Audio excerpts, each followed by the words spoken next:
Hello students, good morning. I hope all of you are fine. So this is chapter 16, a busy month. Okay, so before starting the chapter, we will have some brief introduction about the chapter. Okay, so students, do you know we can see a number of creatures around us. अब हमारे आसपास की दुनिया में हमको बहुत type के creatures दिखते हैं. उनमें से एक हम भी है, birds हैं, animals है, insects है. तो ये अलग-अलग टाइप के insects हमको हमारे आसपास दिखते हैं. Animals, insects, birds और हम भी. तो ये अलग-अलग टाइप के creatures है इस दुनिया में. Okay. there is there is very variety in how these creatures look और ये जो creatures है ना वो जैसे दिखते हैं ना उसमें बहुत सारी varieties है तो let us see उसमें कौन सी varieties है their color size body parts eating habits method of walking and moving and homes are different okay ये जो creatures है ना इनके कलर अलग होते हैं इनकी साइज अलग होती है इनकी जो ईटिंग हैबिट्स होती है वो अलग होती है ये जो खाना खाते हैं वो अलग तरीके से खाते हैं इनके जो घर होते हैं होम्स होते हैं वो अलग होते हैं तो सबके क्रीचर्स की अपनी अलग अलग एक वेराइटी होती है उनका अलग खाना अलग रहना सब कुछ अलग अलग होता है okay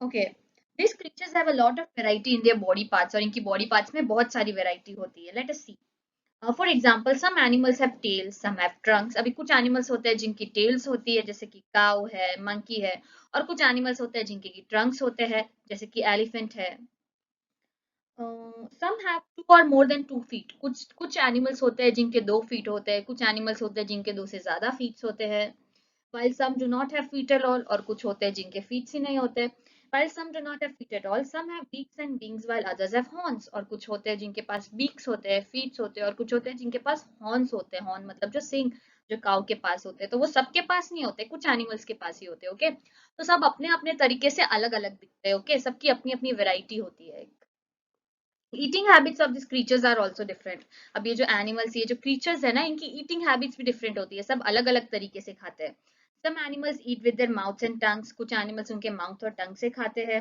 some animals while other eat with their beaks कुछ होते हैं जो उनकी बीक से खाते हैं जैसे कि बर्ड्स है some animals use their trunk for food जैसे कि एलिफेंट है जो अपनी ट्रंक को यूज करता है खाना खाने के लिए while others use their forelimbs to front feet or their feet to hold food while eating it और कुछ जो होते हैं वो अपने फोर लिम्स मतलब आगे के जो दो उनके क्या बोलते हैं फीट होते हैं वो यूज करते हैं खाना खाने के लिए खाना खाते टाइम खाना पकड़ने के लिए वो अपने फोर लिम्स यूज करते हैं okay there is a lot of variety in homes of creatures और ये जो क्रीचर्स के होम्स होते हैं इनके घर होते हैं इनमें भी बहुत सारी वेराइटीज होती है animals lives in homes they make or build while pet animals live in their master's home okay जो एनिमल्स होते हैं ना वो अपना घर खुद बनाते हैं और जो पैट एनिमल्स होते हैं जैसे कि हम जो हमारे घर पे पालते हैं जैसे कि डॉग है कैट है जो भी पैट एनिमल्स है वो अपने मास्टर्स के मतलब अपने मालिक के घर पे रहते हैं some animals live on both कुछ एनिमल्स है जो दोनों में रहते हैं लैंड और water okay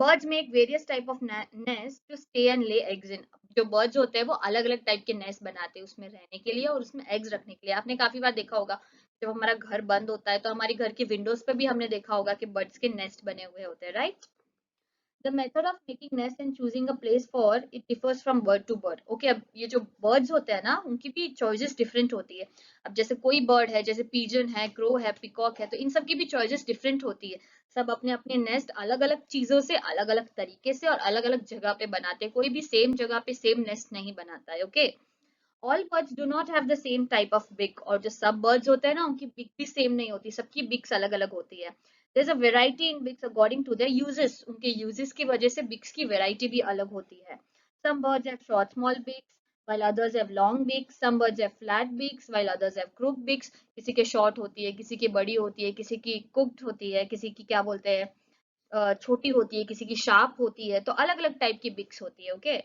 animals use their teeth to chew grass leaves and tender branches okay जो एनिमल्स होता है ना वो उनके टीथ मतलब दांत यूज करते हैं ग्रास वगैरह सब चीजें खाने के लिए to catch hold of food to break or tear food into pieces as well as to cut a pack of things okay उनको अगर कुछ चीज पकड़नी भी हो ना तो उनके टीथ जो होते हैं वो बहुत शार्प होते हैं तो इसे दबोच के वो अपने दांतों से पकड़ते हैं उन चीजों को या तो किसी चीज को पकड़ना हो तो भी वो अपने मुंह से पकड़ते हैं all birds do not have same type of feet सब बर्ड्स होते हैं ना उनकी फीट सेम नहीं होती सबकी अलग अलग होती है there is a variety in feet according to the uses उनके यूजेस के हिसाब से फीट भी अलग होते हैं बर्ड्स के some birds feets are separate just like our fingers अपने फिंगर्स कैसे है लाइक दिस किसी बर्ड्स के फीट ऐसे सेपरेटेड होते हैं while some birds feet are joined with skin, और कुछ birds जो होते हैं जिनके feet ऐसे joint होते हैं उनके skin के साथ between their fingers. Some birds have short feet. कुछ birds होते हैं जिनके feet short होती है, while others have long feet. कुछ birds होते हैं जिनके feet long होती है.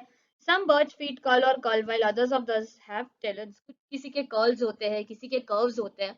तो अपने अपने दिखने के तरीके के हिसाब से सब बर्ड सब एनिमल्स अलग होते हैं, सब सेम नहीं होते, भले वो एक कैटेगरी में बर्ड की कैटेगरी में, पर सब बर्ड सेम नहीं दिखते, सबके फीट्स अलग होते हैं, बिक्स अलग होते हैं, सब कुछ उनकी ईटिंग हैबिट्स, उनके हाउस सब अलग अलग होता है. Okay, so now let us start with the chapter.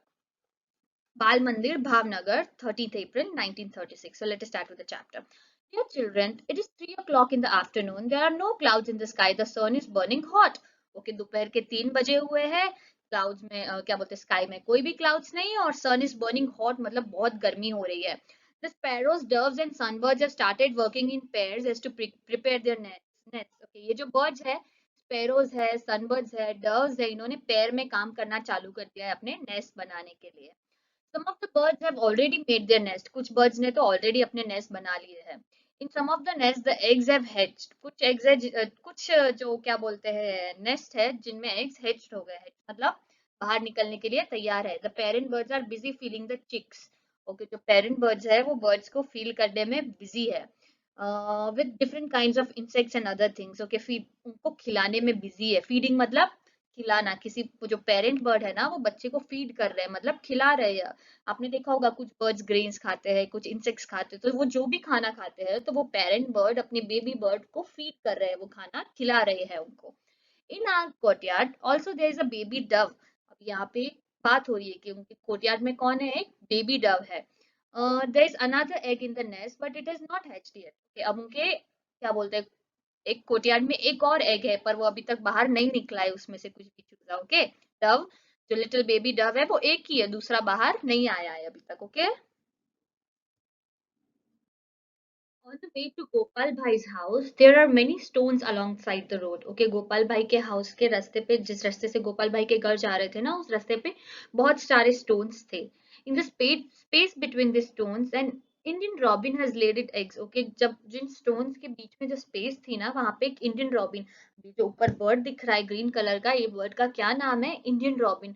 तो उसने अपने अंडे वहां पे रखे थे. बच्चू भाई showed it to me. बच्चू भाई ने मुझे दिखाया. I look through the binoculars. Binoculars मतलब हम जो छोटे छोटे आपने देखा होगा ऐसे जिससे हम देखते हैं उनको बोलते हैं बाइनोकुलर्स. तो उसने उन बाइनोकुलर्स से उनको देखा. I saw that the nest was made of grass on top. There were soft twigs, roots and wool, hairs and cotton wool. उसने देखा कि वो नेस्ट कैसे बना हुआ था. तो the nest was made of grass. वो ग्रास से बना हुआ था, और उसके टॉप पे कौन सी चीजें थी, सॉफ्ट ट्विग्स, सॉफ्ट वाला लकड़ा था, रूट्स थे, वुल थे, बाल थे, और कॉटन वुल था. Okay, this is how the robin makes its nest. Okay, इन सब चीजों से रॉबिन उसका नेस्ट बनाता है. राइट, मैंने बोला था कि बर्ड्स अलग अलग चीजों से अलग अलग तरीके के नेस्ट बनाते हैं. राइट, तो रॉबिन ये सब चीजें यूज करता है अपना नेस्ट बनाने के लिए. What is soft and cosy home for his chicks. तो उसने कितना सॉफ्ट एंड कोजी बनाया है, क्योंकि कौन सी चीजें देखो, उसमें वुल है, हेयर है, कॉटन वुल है. तो ये सब चीजें तो सॉफ्ट और कोजी होती है जो हमको वार्म रखती है. तो रॉबिन ये सब चीजें डाल के अपना नेस्ट बनाता है अपने चिक्स के लिए. तो robin is not like a crow. Robin crow के जैसा नहीं होता है. Crow's nest is made up of all kind of things, even pieces of wire and wood. Robin का जो नेस्ट है वो सॉफ्ट है, और जो क्रो है वो अपना नेस्ट किसी भी चीज से बना देता है जिसमें क्या बोलते हैं वायर है, वुड है, इन सब के भी पीसेस इंक्लूड होते हैं. Okay, I saw a baby bird in Robins nest. उसने क्या देखा है, बेबी बर्ड देखा रॉबिन के नेस्ट में.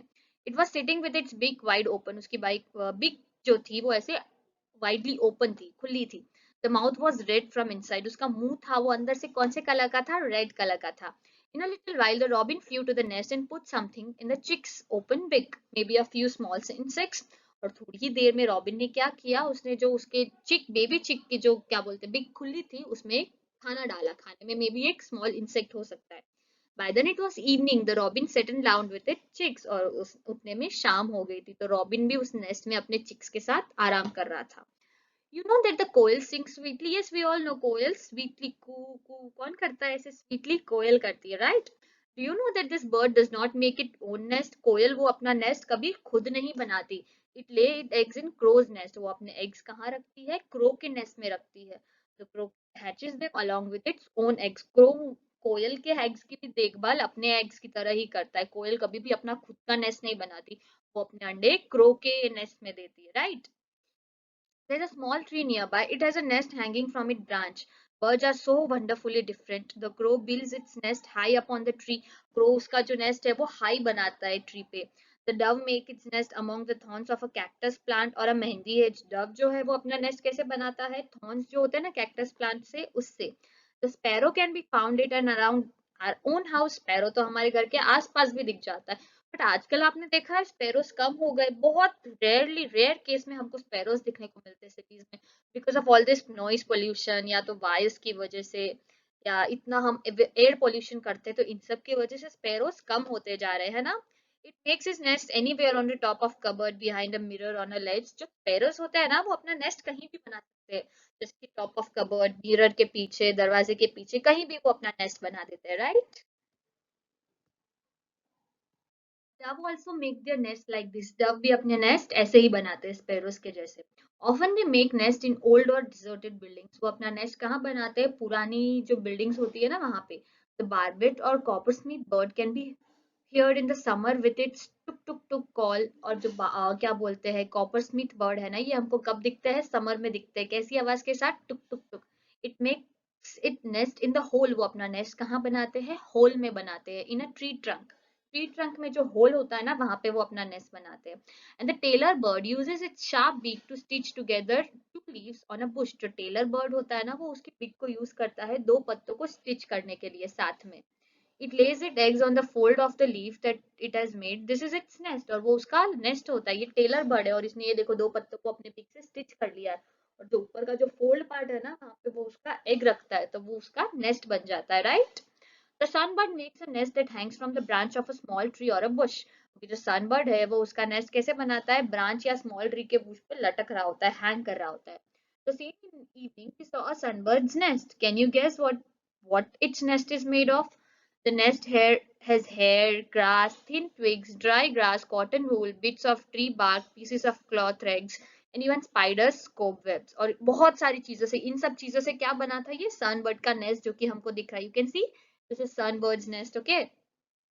When I looked through the binoculars, I could see a chick in the nest. मैंने वो बोल रहा है जब मैंने एक बायनोकुलर से देखा तो उसको क्या दिखा है? नेस्ट, चिक दिखा नेस्ट में. It was sitting near the small opening in the nest. वो नेस्ट की स्मॉल ओपनिंग में बैठा था. ये जो आपको दिख रहा है ना वो चिक है छोटा सा. It was waiting for its mother to bring some food. What else can it do? Just eat and sleep. वो उसकी मम्मा का वेट कर रहा था कि कब उसकी मम्मा खाना लेके आए, because baby bird can not fly. वो वहां पे बैठ सकता है एक जगह पे. जब हम भी बेबीज होते हैं तो what we do, we wait for our mamma कि जब कब वो हमको फीड करवाए, कब वो हमको खाना खिलाए, और हम सो जाए. तो बेबी बर्ड्स में भी यही होता है. उनकी मम्मा बाहर खाना ढूंढने जाती है, वो उनके लिए खाना लाती है और उनको खाना खिलाती है, okay? Do you know about weaver bird? ये जो बर्ड दिख रहा है वो कौन सा बर्ड है? Weaver bird. The male weaver bird makes beautifully woven nest. जो वीवर बर्ड होता है मेल, वो ब्यूटीफुली वोव करके नेस्ट बनाता है. The female looks at all the nest and chooses the one that she likes the best and decides in which to lay her eggs. Okay, जो female bird होती है ना वो चूज करती है कि इनमें से कौन सा जो नेस्ट है वो यूज करेगी अपने अंडे देने के लिए, एग्स रखने के लिए. तो जो मेल वीवर बर्ड होता है वो नेस्ट बनाता है, बहुत ब्यूटीफुली तरीके से उसको वीव करके वो नेस्ट बनाता है. और जो फीमेल वीवर बर्ड होती है वो चूज करती है कि वो कौन सा नेस्ट चुनेगी अपने अंडे रखने के लिए, अपने अंडे को कौन से नेस्ट में रखेगी, ओके? तो ये दो काम होते हैं, एक मेल वीवर और एक female weaver, right? All the birds are so busy these days. Making a nest and laying eggs is only the first step. इन दिनों सारे बर्ड्स बहुत बिजी है. नेस्ट बनाना, अंडे देना तो सिर्फ फर्स्ट स्टेप है. It is difficult task to raise the young ones in the nest which has been made with so much effort. और वो उनके लिए बहुत डिफिकल्ट टास्क होता है. फर्स्ट स्टेप तो नेस्ट बनाना होता है, बट उस नेस्ट में उनके यंग वंस का ध्यान रखना, उनको वहां पे बड़ा करना, उनको फीड करना, उनको सुलाना, उनको खाना खिलाना, वो उनके लिए बहुत डिफिकल्ट टास्क होता है. Birds have many enemies, okay? बहुत सारे एनिमीज होते हैं, human beings and other animals too. दूसरे बड़े बड़े एनिमल्स या तो हम ह्यूमन बींग्स जो उनके लिए बहुत बड़ा खतरा होते हैं. Crow and squirrels, cats and rats, all of them wait for a chance to steal the eggs. Many times they even break the nest. जैसे कि क्रो है, स्क्विरल्स है, कैट्स है, रैट्स है, ये सब क्या करते हैं? अंडा चुराने की फिरत में ही होते हैं कि कब वो अंडा चुरा ले नेस्ट में से. और काफी बार तो वो क्या बोलते हैं, नेस्ट ही तोड़ देते हैं और उनके अंडे भी तोड़ देते हैं. To keep oneself safe from the danger, to find food, make a nest, hatch the eggs and raise the chicks safely. All these are test for every bird. ये एक सब बर्ड की ये बहुत बड़ी टेस्ट होती है कि वो कैसे अलग अलग चीजों से अपना नेस्ट बनाए, कैसे अपने यंग वन को फीड करे, कैसे उसको पाले, कैसे अपने दुश्मनों से उनको सेव करे। तो उनके लिए एक बहुत डिफिकल्ट टास्क है ये, right? However, the birds still sing with joy and spread their wings and fly freely. Yes, that's true. उनके पास इतना टास्क होता है, इतना टेंशन होता है, बट तो भी वो जॉयफुली गाते हैं, सिंग करते हैं और फ्लाई करते रहते हैं, राइट? तो वो इतना हैप्पी रहते हैं, इतना स्ट्रेस, इतना टेंशन की वजह से भी। So that is all for now. सलाम, ब्लेसिंग्स फ्रॉम योर गिजू भाई। ये लेटर किसने लिखा है? गिजू भाई ने लिखा है। Okay, how many years ago did Giju bhai write this letter? कितने साल पहले गिजू भाई ने ये लेटर लिखा था, वो आपको फाइंड करना है। मैंने आपको फर्स्ट स्लाइड में एक्सप्लेन किया है कि कौन से ईयर में गिजू भाई ने ये लिखा है। तो उस ईयर से आज ईयर तक में आपको फाइंड करना है कि गिजू भाई ने कितने साल पहले ये लेटर लिखा होगा। Okay, this letter talks about different birds. How many of this birds have you seen? अब इस लेटर में हमने बहुत सारे बर्ड्स देखे, तो आपको मेंशन करना है कि आपने आपने उनमें से कौन से बर्ड्स देखे हुए। Okay, how many other birds have you seen? Which ones? आपने उनके सिवा भी अगर दूसरे कोई बर्ड्स देखे हैं तो आपको उनका भी नाम लिखना है। Have you seen a bird's nest? Where do you see it? आपने कभी बर्ड्स नेस्ट देखा है? यस और नो? और आपने कहाँ देखा है वो लिखना है आपको। तो ये सब आपको आंसर्स आपकी टेक्स्ट बुक में ही लिखना है। Okay, which is your favorite bird? Can you show your friends in class how it flies and what sound it makes? Okay, so what you have to do is आपको सोचना है कि आपका favourite bird कौन सा है और आपको उसकी कुछ हैबिट्स पता लगा के रखनी है लास्ट, क्योंकि वो कैसे उड़ता है, कैसे खाता है, उसके पॉज कैसे होते हैं, वो सब आपको फाइंड करके रखना है। Okay, which bird is this? A crown on the head and coins on the tail. So many shades of blue from top to tail. Clue, it is our national bird. अब ये कौन सा bird है वो आपको find करना है। It very easy, आपको तो एक क्लू भी दे दिया है कि it is our national bird, तो ये तो सबको पता होना चाहिए कि ये कौन सा बर्ड है। तो आपको ये जो ब्लैंक है उसमें आंसर लिखना है। Okay, if this nest inside or around your house, look it carefully, remember do not go too near to the nest and do not touch it. If you do so, then the bird will not come to the nest again. So what you have to do is आपको find करना है कि आपके घर के आसपास या कहीं भी कोई नेस्ट है, पर आपको क्या ध्यान में रखना है कि आप उसको टच ना करो और उसके ज्यादा पास ना जाओ। अगर आप पास जाओगे तो वो बर्ड डर जाएगा और वापस कभी वो नेस्ट में नहीं आएगा। Observe the nest for some days and note down the following things. अब उस नेस्ट को कुछ टाइम के लिए आपको ऑब्जर्व करना है और इन सब चीजों को लिखना है। Where is the nest made? वो नेस्ट कहाँ बना है। What is the nest made of? वो कौन सी चीजों से बना है। इज द नेस्ट रेडी और are bird still making it? वो नेस्ट बन गया है या तो बर्ड उसे अभी तक बना रहे हैं। Can you recognise which bird has made the nest? ये कौन से बर्ड ने ये नेस्ट बनाया है वो आपको फाइंड आउट करना है। Okay, what things does the bird bring to the nest? कौन सी चीजें वो बर्ड अपने नेस्ट में लेके आता है। Is there any bird sitting in the nest? कोई बर्ड है जो नेस्ट में बैठा है। Do you think there are any eggs in the nest? आपको दिख रहा है कि उस नेस्ट में कोई एग्स है। तो ये क्वेश्चन आपको कैसे आंसर करने हैं, आपको एक नेस्ट को 5-6 डेज के लिए ऑब्जर्व करना है कि उसमें क्या क्या चेंजेस है, कौन से एग्स है, कौन सा बर्ड है, कौन सी चीजों से वो बना है। तो आप ऑब्जर्व करना, फिर आप इन क्वेश्चंस के आंसर देना अपनी टेक्स्ट बुक में। Okay, Can you hear any sound like chick chick from the nest? आपको नेस्ट से कोई भी आवाज आ रहा है? Is there any chicks in the nest? What do the parent birds bring for them to eat? अब उस नेस्ट में कोई चिक्स है, छोटे बर्ड्स है, बेबीज है, और जो उनके पेरेंट बर्ड मतलब उनके जो मॉम डैड है वो उनके लिए क्या खाना लाते हैं। How many times in 1 hour do the birds come to the nest? एक घंटे में बर्ड्स कितनी बार नेस्ट में आते हैं। After how many days did the chicks leave the nest? Chicks जो होते हैं वो कितने दिनों बाद अपने जो मम्मी पापा ने उनके जो भी नेस्ट बनाया होता है उनके पेरेंट्स ने वो छोड़ देते हैं, वो आपको फाइंड करना है। Okay, make a picture of nest in your notebook. एक नेस्ट का पिक्चर आपको अपनी नोटबुक पे बनाना है। Okay, you have seen how birds use many different things to make the nest. अभी हमने देखा है कि बर्ड्स अलग अलग चीजें जैसे कि वुल है, कॉटन वुल है, हेयर्स है, आयरन रॉड्स है, आयरन वायर्स है, कुछ भी ऐसी अलग अलग चीजों से बर्ड्स अपने नेस्ट बनाते हैं। ग्रास है या तो ट्विग्स है। Use some of things and make a nest, make a small paper bird to put in your nest. अब what you have to do is इन सब चीजों में से कोई भी चीज जैसे कॉटन वुल है या तो हेयर्स है या तो ग्रास है, सूखी हुई घास है, तो उन सब चीजों से आप नेस्ट बना सकते हो और उसमें आपको अपना एक पेपर बर्ड रखना है और उसमें रख के देखना है। Okay, birds use the nest only to lay their eggs. Birds nest को क्यों यूज करते हैं? उनके अंडे देने के लिए। After the eggs have hatched then the chicks have grown, जब उनका एग्स हैच हो जाते हैं और चिक्स बड़े हो जाते हैं, दे लीव द नेस्ट, और वो अपना नेस्ट छोड़ देते हैं। Imagine how it would be if we also have to leave our homes as soon as we learn to walk and talk. आप ये सोच सकते हो कि अगर हम जैसे अभी तो हम बेबीज है, बट जब जैसे ही हम 3 4 5 इयर्स के हो गए, हमने बोलना सीख लिया, हमने चलना सीख लिया, और अगर हमको कोई बोले कि तुमको तुम्हारे पेरेंट्स को अब छोड़ के जाना पड़ेगा, we can go, no we can not go, we can not leave them, because हम बच्चे, हम खुद से कुछ कर ही नहीं पाएंगे। पर बर्ड्स में कैसा होता है, जैसे ही वो बर्ड्स क्या बोलते हैं, उड़ना सीख जाता है, चलना सीख जाता है, अपने आप खाना ढूंढना सीख जाता है, तो वो अपने पेरेंट्स से अलग हो जाते हैं और वो लोग अपना नेस्ट छोड़ देते हैं। But we can not do the thing, हम नहीं कर सकते हमारे पेरेंट्स के बिना। अगर हम 4 5 इयर्स के हो और हम हमारे पेरेंट्स के बिना रह सकते, no not at all. After they leave their nest, different kind of birds live at different places. Some on trees, some near or in water, and some on land. अपना नेस्ट छोड़ने के बाद अलग अलग बर्ड्स अलग अलग जगहों पे रहते हैं, जैसे कि कोई ट्रीज पे रहता है, कोई वाटर पे, कोई लैंड पे। Other animals also live at different places on land, under the ground, in water and on the trees. Animals हो है वो भी अलग अलग जगहों पे रहते हैं, जैसे कि लैंड पे, अंडर द ग्राउंड, वाटर में या ट्रीज पे। Okay, different pose, different kind of different needs. Okay, different pose मतलब अलग अलग टाइप के पैर अलग अलग कामों के लिए। Okay, to swim in water, swim करने के लिए ऐसे होते हैं। To hold the tree and branches, अगर उनको ट्री और ब्रांचेस पकड़ने हो तो उनके ऐसे पॉज अलग अलग होते हैं। Okay, to catch prey, what it hunts. Okay, catch मतलब पकड़ना, किसी भी शिकार को पकड़ना जो वो हंट करते हैं, तो ऐसे होते हैं। To walk on the land, land पे चढ़ने के लिए उनके पोज ऐसे होते हैं।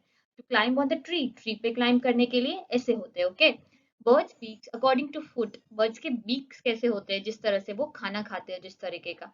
To tear and eat meat, okay, ये जो है वो मीट, और जो कुछ खाना इसे तोड़ना हो या मीट खाना हो तो ऐसे उनको बीक्स चाहिए होते हैं। To make holes in wood and tree and trunks, woodpecker जो होल्स करता है वुड में, तो हमको ऐसे बिक्स चाहिए होते हैं बर्ड्स को। टू सक नेक्टर फ्रॉम फ्लावर्स, नेक्टर से अगर जूस या वो जो फ्लावर्स से नेक्टर या कुछ जूस उनको सक करना हो तो उनको ऐसी बिक चाहिए। To find insects from mud and shallow water, मिट्टी और शैलो वाटर से अगर उनको इंसेक्ट निकालना है तो उनको ऐसे बिक चाहिए। To break and crush seeds, seeds को तोड़ने के लिए और ब्रेक करने के लिए उनको ऐसी बिक चाहिए होती है। To cut and eat many kinds of food, अलग अलग टाइप के फूड को खाने के लिए और तोड़ने के लिए उनको ऐसी पिक चाहिए होती है, जैसे कि क्रो की है। Okay, you have seen that animals have different types of teeth, right? Cows have short front teeth for snipping grass. The teeth on the sides are large and flat for chewing the grass. Okay, जो काऊ के teeth होते हैं वो short front teeth होते हैं, जिसकी वजह से वो क्या कर सकते हैं, उनके on the sides are large and flat for chewing the grass, और उनके जो साइड के जो टीथ होते हैं ना वो लार्ज होते हैं और फ्लैट होते हैं, जिसकी वजह से वो ग्रास को च्यू कर सकते हैं। Cats have sharp teeth for tearing and cutting meat. Okay, जो कैट के जो टीथ होते हैं वो शार्प होते हैं, नाइफ कैसे शार्प होती है वैसे उनके टीथ शार्प होते हैं, जिसकी वजह से वो खाना तोड़ सकते हैं और उसको कट कर सकते हैं। Snakes have sharp curved teeth, but they do not chew their prey. Snakes always swallow their food whole. Snake के भी कैसे होते हैं, शार्प कर्व्ड टिथ होते हैं, पर वो कभी भी खाना खाने के लिए उनके टिथ को यूज नहीं करते, वो पूरा निगल जाते हैं, सोलो करते हैं उनके खाने को। Squirrels front teeth keep growing throughout their life. Squirrel के जो फ्रंट टीथ होते हैं वो उनकी थ्रू आउट द लाइफ वो बढ़ते ही रहते हैं, उगते ही रहते हैं। They have to keep gnawing on things to keep their teeth from becoming too long. उनको चीजों पे ऐसे करना पड़ता है, जिसकी वजह से उनके टीथ ज्यादा ना बढ़े। Okay, find out about your own teeth and right your age. यहाँ पे आपको आपकी एज लिखनी है, आपके पास कितने टीथ है वो लिखना है, और आपके जो कितने फ्रंट टीथ है वो टूट गए हैं या गिर गए हैं और कितने हैं वो आपको लिखना है, right. How many teeth do you have, आपके पास कितने टीथ है वो आपको लिखना है।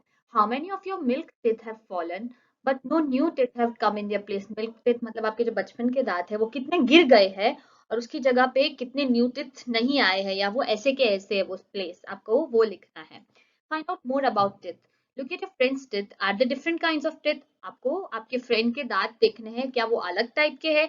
Draw one for front tooth and one back tooth in your notebook. Can you see any difference between this teeth? आपको आपकी इंग्लिश वन की जो नोटबुक है उसमें दो टूथ ड्रॉ करने, एक फ्रंट वाला एंड एक बैक वाला, और आपको फाइंड करना है कि उसमें क्या डिफरेंस है, right. Imagine if you did not have a front teeth, both top and bottom, how would you eat a guava? Act and show how. Okay, अभी आपके पास ना फ्रंट टीथ है ना बॉटम टीथ है, तो क्या टॉप वाला भी नहीं है बॉटम वाला भी नहीं है, दोनों नहीं है ऊपर नीचे के, तो आप गुआवा कैसे खाओगे, आपको एक्ट करके खुद देखना है, ट्राई करना है ये चीज। You have your front teeth but no teeth at back. Someone gives you roti. How would you eat it? Show. आपके पास आपका front teeth तो है but you do not have your back teeth. Then how will you eat a chapati, आप चपाती कैसे खाओगे, तो वो आपको करके ट्राई करके देखना है, okay. You do not have any teeth in your mouth. What kind of things would you be able to eat? आपके मुंह में एक भी दांत नहीं है, not a single teeth. तो आप क्या खाना खाओगे उस टाइम पे? You have to find out, okay?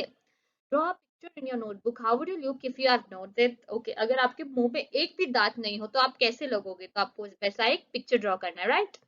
Find out from old people, those who do not have teeth, what kind of food they cannot eat. आपको आपके ओल्ड मेंबर्स है जो भी आपके घर पे, जैसे कि आपके ग्रैंड पेरेंट्स है, तो जो भी एल्डर है, उनको आपको पूछना है कि अगर उनके दांत नहीं है तो वो कौन सा खाना नहीं खा पाते, okay. Draw a picture of bird commonly seen in your area. Label its body parts also. Okay, what you have to do is आपको ये जो blank space दी है उसमें आपको एक bird का picture draw करना है और उसके parts को label करना है, right? कौन सा part है, ये beak है, ये feet है, ये paws है, तो इन सबको चीजों को label करके आपको एक bird draw करना है, okay? Okay, so students, I hope all of you enjoyed the chapter, okay? So bye everyone.